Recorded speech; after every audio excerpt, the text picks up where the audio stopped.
La noche del 30 de junio de 2026, el silencio en el Palacio Apostólico adquirió un peso casi físico. Sobre un escritorio de madera, un único sobre blanco esperaba bajo la luz tenue. En su interior, una hoja con 3 párrafos, sin fórmulas de cortesía, sin preámbulos diplomáticos. Solo un decreto papal que ponía fin a la carrera de uno de los hombres más influyentes de la Iglesia Católica.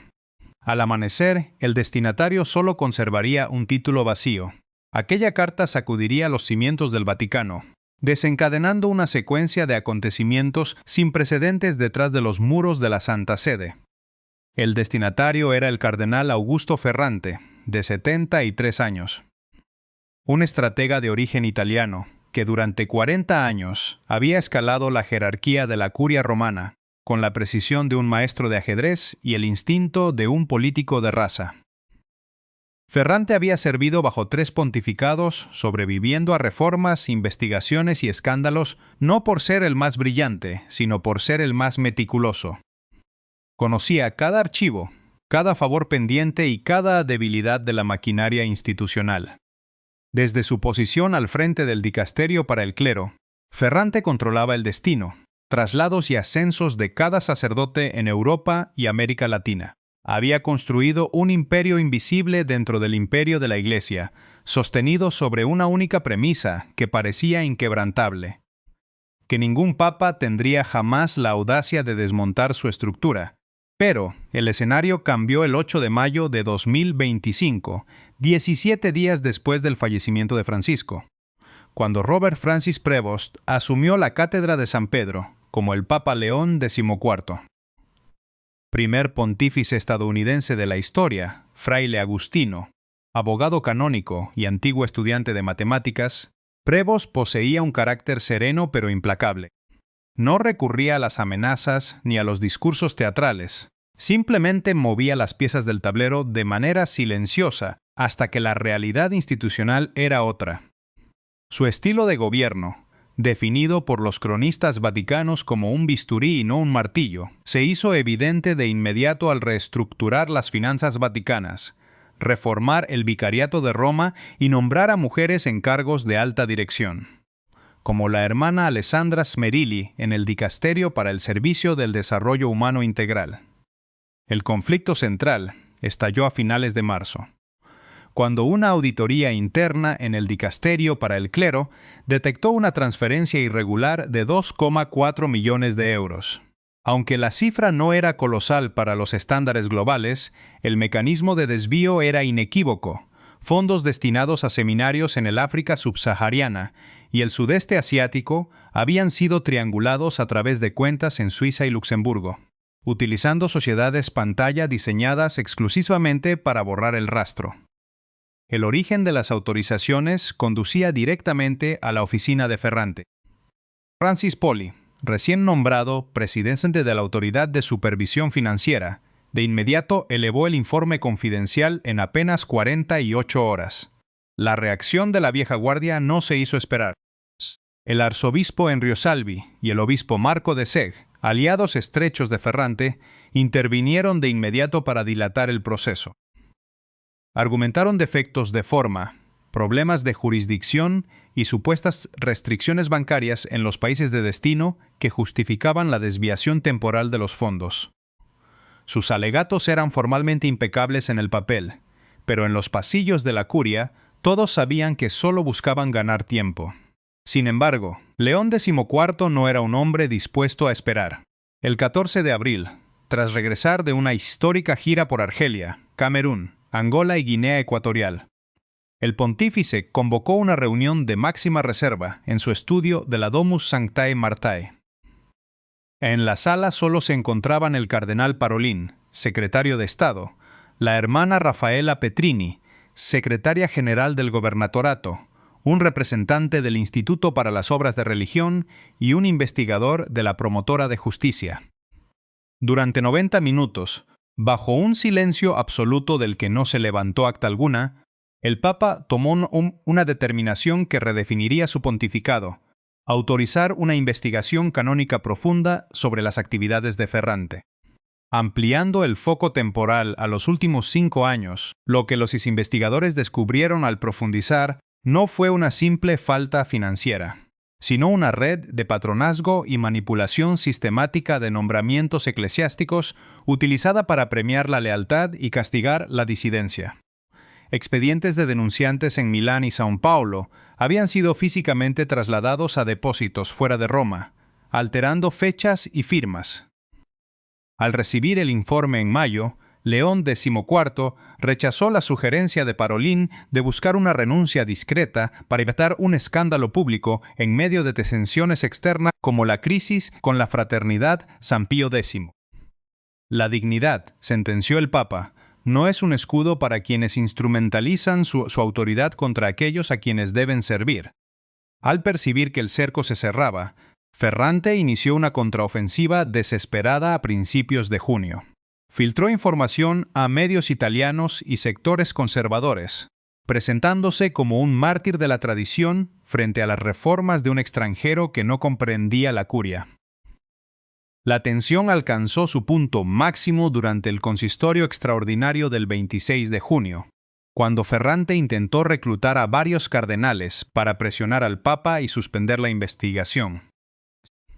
El choque de voluntades era inminente, abriendo una grieta profunda en el corazón de la Iglesia, donde las reglas del poder y las de la fe estaban a punto de colisionar de manera definitiva. La traición se consumó en los pasillos alfombrados del palacio durante los recesos del consistorio extraordinario. El cardenal Ferrante había abordado personalmente a 7 de sus homólogos, instándolos a firmar una petición de revisión independiente para frenar la investigación del Papa. 3 aceptaron por lealtad o temor, pero 4 se negaron. Uno de ellos, cuya identidad permanece oculta en los archivos pontificios, rompió el pacto de silencio de la vieja guardia y acudió directamente a León XIV para revelarlo todo. Esta delación confirmó la peor sospecha del pontífice. El entramado no era una simple conspiración financiera, sino una cultura arraigada de favores mutuos y complicidades institucionales que operaba a la vista de todos, camuflada en la burocracia vaticana. Para el Papa, esa línea roja definía el verdadero problema. El uso de los oficios sagrados como herramientas de poder personal ya no sería tolerado bajo el amparo del secretismo la mañana del 30 de junio. Mientras rubricaba 2 decretos de reforma financiera y la reestructuración del vicariato de Roma, León XIV redactó la carta de destitución de su propio puño y letra en italiano, sentado en el pequeño escritorio de madera de su estudio privado. 3 párrafos directos que despojaban a Ferrante de sus funciones en el dicasterio, suspendían sus derechos de voto en el colegio cardenalicio y ponían su birreta roja bajo revisión formal.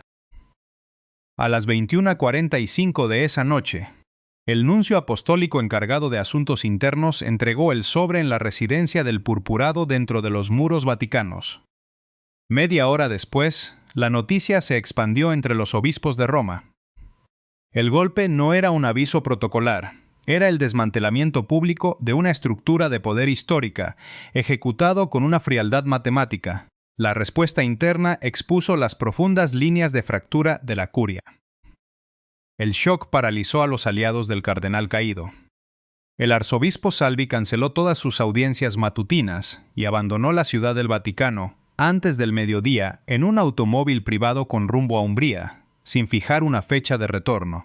El obispo de Seg optó por la cautela, emitiendo un comunicado donde defendía el debido proceso y la integridad canónica, pero omitió deliberadamente el nombre de Ferrante, evitando confrontar la autoridad papal. Por su parte, los 3 cardenales que inicialmente habían respaldado la propuesta de Ferrante retiraron sus firmas en cuestión de horas, sumiéndose en el anonimato y dejando de responder las llamadas de su antiguo líder. Entre los clérigos más jóvenes y los sectores reformistas, el ambiente se tornó eléctrico, describiéndose por algunos como la calma que sucede a una tormenta. Una señal de que la rendición de cuentas dejaba de ser un lema retórico para convertirse en un principio operativo real. El 1 de julio, la presión sobre el Palacio Apostólico se duplicó. Mientras en los prados de Econe, Suiza, La fraternidad San Pío X consagraba a 4 obispos sin el consentimiento de Roma ante 15.000 fieles, desafiando abiertamente el magisterio de la Iglesia. León XIV enfrentaba la resistencia sorda de Ferrante desde el interior. Aquella mañana, durante un encuentro programado con el cardenal Víctor Manuel Fernández, prefecto del Dicasterio para la Doctrina de la Fe, el Papa dedicó los primeros minutos a evaluar los movimientos del purpurado destituido. Fernández informó que Ferrante no había respondido de manera formal, pero que había pasado la madrugada realizando decenas de llamadas telefónicas a canonistas, cardenales y periodistas en Roma, Milán y Madrid para articular su defensa jurídica. La respuesta del pontífice fue un asentimiento pausado acompañado de una frase lapidaria. Las llamadas no cambian los hechos. De inmediato, la atención se trasladó al cisma suizo, que culminaría en 24 horas con la excomunión formal de los prelados rebeldes aislado en sus habitaciones. Ferrante no se quedó de brazos cruzados. Esa misma tarde, coincidiendo con la atención mediática volcada sobre Suiza, el cardenal difundió un manifiesto de 4 páginas a través de un abogado de Milán. El texto no desmentía los desvíos de fondos ni el esquema de patronazgo, sino que atacaba la legitimidad del procedimiento. Acusó al Papa de exceder su autoridad canónica, de invalidar de forma inédita sus derechos de voto y de guiar la auditoría bajo motivaciones ideológicas de un reformismo extranjero que buscaba una deconstrucción institucional de la Iglesia. Al calificar las reformas como una reestructuración corporativa, que trataba los oficios sagrados como activos desechables, Ferrante hizo un llamado explícito al colegio cardenalicio para resistir lo que denominó una concentración sin precedentes de la autoridad papal. Esta acusación rozaba el límite de la ilegalidad canónica, alterando por completo la naturaleza de la disputa. La acusación de Ferrante contra el Papa, tildando su pontificado de concentración sin precedentes de autoridad, buscaba provocar una rebelión interna, pero el efecto fue el opuesto. El contraataque del cardenal precipitó su propio aislamiento. 3 cardenales que se mantenían neutrales cerraron filas con el Papa de inmediato. Incluso el cardenal Parolin emitió un comunicado inusual afirmando la absoluta base jurídica e institucional de las decisiones pontificias. Pero el verdadero golpe de gracia llegó la mañana del 2 de julio. Mientras el Vaticano formalizaba la excomunión de los obispos de la Fraternidad San Pío X, un documento clasificado comenzó a circular por los canales internos de la curia. Era el informe resumido de la investigación ampliada, y su filtración a los periodistas vaticanos fue fulminante. No se trataba ya de un solo hombre. El documento contenía nombres concretos, al menos otros 9 clérigos de alto rango distribuidos en Italia, Brasil y España, implicados activamente en la red de patronazgo. Aquel informe revelaba un entramado sistemático de desvíos presupuestarios, quejas archivadas a la fuerza y traslados arbitrarios que se remontaban a más de 7 años. El pánico se apoderó de la administración central. La pregunta que flotaba en el aire pesado del verano romano no era si la red existía, sino quién más caería con ella. La maquinaria del Vaticano, habituada a protegerse a través del silencio y el letargo administrativo, intentó activar sus defensas históricas. En las embajadas y restaurantes cercanos a la vía de la Conciliación, se murmuraba sobre la necesidad de suavizar la crisis para preservar la unidad de la Iglesia. El propio entorno de Ferrante cambió drásticamente de estrategia. Las amenazas legales de su abogado en Milán fueron reemplazadas por apelaciones al diálogo, a la sensibilidad pastoral y a una resolución negociada. Era el instinto de supervivencia de un sistema que siempre había visto pasar las tormentas, esperando a que los papas envejecieran, se cansaran o murieran. Pero León XIV no era un papa que se fuera a cansar. Ante la resistencia sorda y las presiones diplomáticas, la firmeza del pontífice se mantuvo inalterable. Ajeno al murmullo de los pasillos, el Papa celebró su misa matutina en la capilla de la Domus Sanctae Martae y continuó con su agenda de trabajo, reuniéndose con el nuncio en Suiza para coordinar las implicaciones del cisma. Pasó la tarde solo en su estudio, no leyendo los informes incriminatorios que ya conocía de memoria, sino repasando las decenas de cartas de apoyo que clérigos y laicos de todo el mundo le enviaban. Entre ellas, la carta de un párroco rural que describía cómo el favoritismo político destruía la fe de los sacerdotes jóvenes en la institución. Aquellas palabras, que le pedían que esta vez el cambio fuera real, impulsaron al Papa a dar un paso decisivo. Convocó a una reunión urgente a todos los prefectos de los dicasterios de la Curia Romana para la semana siguiente. El orden del día contenía un único punto: rendición de cuentas. La tensión institucional llegó a su punto más alto el 3 de julio. Mientras los jefes de departamento se preparaban con temor para esa reunión sin precedentes, León XIV ultimaba los detalles de su mensaje grabado para la entrega de la Medalla de la Libertad en Filadelfia. Coincidiendo con el 250 aniversario de la independencia de los Estados Unidos. En un añadido de última hora al discurso oficial, el Papa redactó un párrafo demoledor sobre la diferencia fundamental entre el poder y la autoridad moral. Sin mencionar directamente a Ferrante, el mensaje advertía al mundo que la verdadera grandeza de una institución no se mide por lo que protege celosamente bajo el secreto, sino por lo que es capaz de desmantelar cuando ya no sirve a los más vulnerables. Con este golpe de autoridad inminente, el Papa se preparaba para exponer ante la opinión pública internacional que la era del silencio protector en el Vaticano había terminado para siempre, dejando a la curia ante el abismo de una purga ineludible. El 4 de julio, la habitual parálisis estival de Roma se quebró de manera definitiva. Desde el interior de su residencia vaticana, despojado ya de sus facultades operativas. El cardenal Ferrante guardaba un silencio forzado, mientras la señal de vídeo conectaba el Palacio Apostólico con el Centro Nacional de la Constitución en Filadelfia. Ante una audiencia internacional expectante por el aniversario de la independencia estadounidense, la figura de León XIV apareció en las pantallas. No había gestos teatrales ni solemnidad impostada.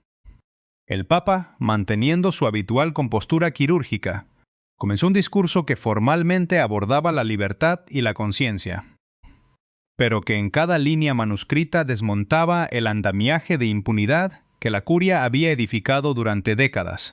La densidad psicológica en los despachos del Vaticano se volvió asfixiante a medida que las palabras del pontífice avanzaban. El Papa habló de las obligaciones morales que acompañan al liderazgo, pero el verdadero cambio irreversible en las reglas del juego llegó cuando pronunció el párrafo añadido de su puño y letra.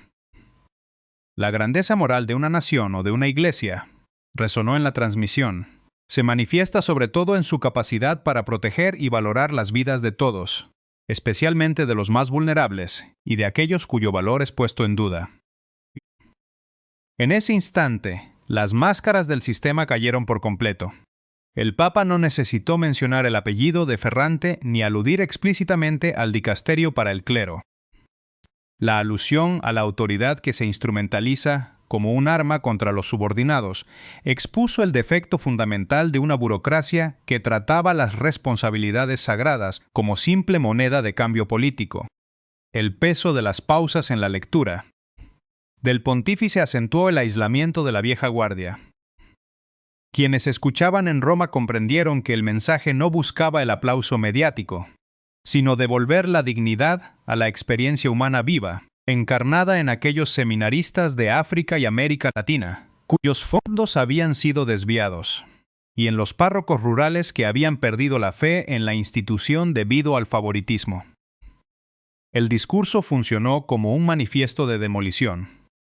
La verdadera autoridad no se medía por las estructuras que se defendían bajo el secreto, sino por lo que un líder estaba dispuesto a desmantelar para hacer justicia. La atmósfera en las oficinas vaticanas cambió de la resistencia sorda a una certidumbre abrumadora. Las viejas tácticas de supervivencia, esperar a que el temporal pasara o alinearse con el patrón adecuado, ya no eran eficaces. El temporal, esta vez, era el propio Papa.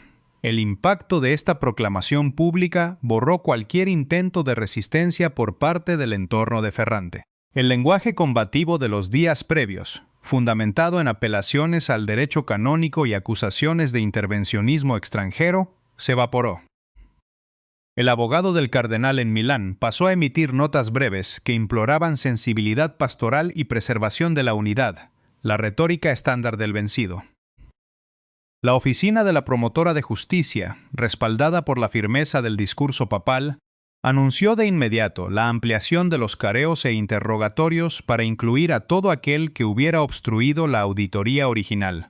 La verdad, documentada con transferencias, fechas y nombres específicos, avanzaba sin detenerse ante rangos ni birretas rojas. Aquella intervención televisada no fue el cierre de una crisis, sino el cumplimiento de la promesa que León XIV había hecho al colegio cardenalicio al inicio de su mandato. Esta iglesia ya no será gobernada por el silencio. Las reglas habían cambiado para siempre. El eco del discurso de Filadelfia y la excomunión de la Fraternidad San Pío X terminaron de consolidar un escenario irreversible en toda la iglesia. En los días posteriores, la calma aparente en la superficie del Vaticano no lograba ocultar la febril actividad que se desarrollaba en los despachos de la promotora de justicia. El documento clasificado que enumeraba a los otros 9 clérigos implicados en la red de Ferrante en Italia, Brasil y España no fue grabado en el olvido, sino que se convirtió en la hoja de ruta de una depuración institucional sin precedentes. Los interrogatorios continuaron, los registros de traslados del pasado comenzaron a ser revisados minuciosamente, y las auditorías se extendieron a otros departamentos clave de la curia. La pregunta implacable que flotaba sobre cada despacho, cada pasillo y cada residencia cardenalicia en Roma ya no era si el sistema de influencia corrupta existía, sino quién más caería cuando la luz terminara de iluminar los rincones oscuros de la administración. Cada obispo y monseñor de la ciudad guardó un silencio profundo, no por desobediencia, sino por la certidumbre de que las viejas reglas de protección mutua y supervivencia habían dejado de funcionar para siempre a nivel local. En las diócesis y parroquias alejadas de las intrigas romanas, la realidad comenzó a transformarse de manera tangible y profunda. Aquellos seminarios en el África subsahariana y el sudeste asiático, cuyos fondos de desarrollo habían sido desviados sistemáticamente a través de cuentas puente en Luxemburgo y Suiza, empezaron a recibir por fin los recursos financieros que legítimamente les correspondían para la formación de sus futuros sacerdotes. Los traslados arbitrarios y los castigos silenciosos contra los clérigos que se negaban a someterse al patronazgo del cardenal cesaron por completo. Para el sacerdote rural que había escrito a León XIV, describiendo el desánimo de las nuevas generaciones ante el favoritismo político, el cambio dejó de ser una promesa de papel para convertirse en un hecho cotidiano.